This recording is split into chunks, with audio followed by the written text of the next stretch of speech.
ঝড়ের মাস বৈশাখ। এই বৈশাখের মতোই রবি ঠাকুরের জন্ম। সোনার আশ্বিনে নয়, হিমের রাতের অঘ্রাণে নয়, ফুল রাঙানো ফাগুনে নয়, এই খর ক্ষিপ্র বৈশাখেই তাঁর জন্ম। এই খ্যাপা বৈশাখের গৈরিক তিলক দিয়েই সাজানো তার জন্মদিনের ললাট।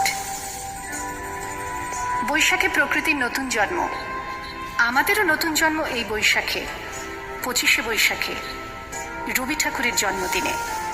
দেখতে হয় না ক্যালেন্ডার, জিজ্ঞেস করতে হয় না তারিখটা কবে, আগে থেকেই বুকের মধ্যে সাড়া ওঠে 25শে বৈশাখ আসছে, রবি ঠাকুরের জন্মদিন। বছরে একটা দিনের জন্য তারা নতুন হয়ে যায়।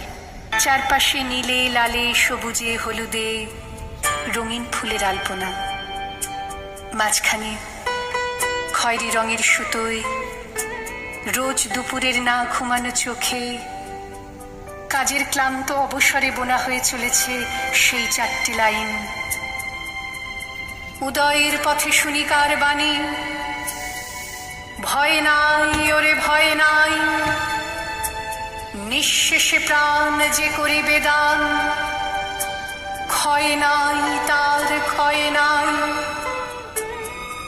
শুধু কি সূচি কাজে?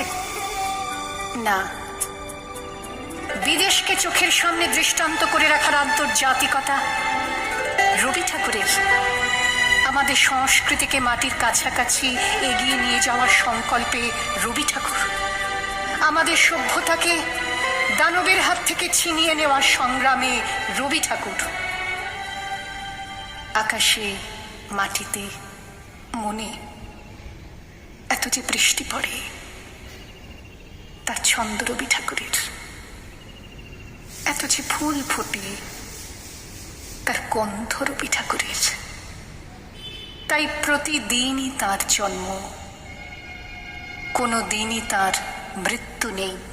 কালের কালা পাহাড়ে সে কোনো দিন যদি ভারতবর্ষ থেকে সমস্ত ঠাকুরের পুজোর প্রদীপ নিভিয়ে দিয়ে যায়, তবু একটি ঠাকুরের বেদি চিরকাল থাকবে মাটির সঙ্গে গাঁথা।